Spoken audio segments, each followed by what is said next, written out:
Spontaneous versus non-spontaneous.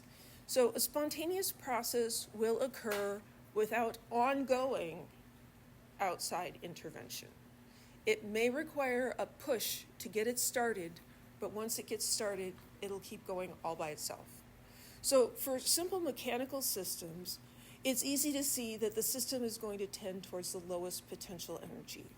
So here you've got a man and a pulley, that's the pulley, and a big old weight, right? And he's pulling down on the rope, will lift up the weight, but the weight is pulling down against him. Direction of spontaneous change is whichever one of these is heavier, right? Or if he lets go of this rope, that's going to fall because lower energy, right? Things tend towards lower energy. Well, in a chemical system, we need to think about a chemical potential.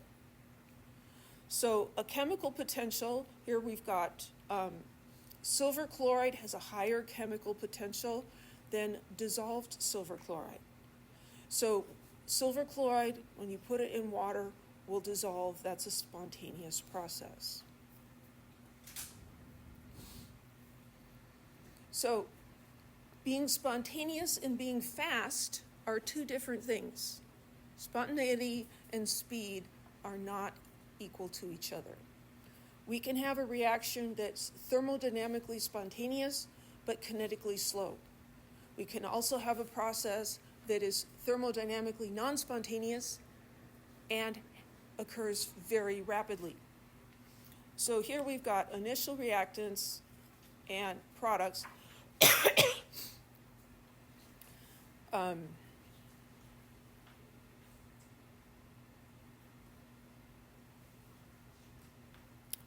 Initial and final states, spontaneity, intermediate states, speed.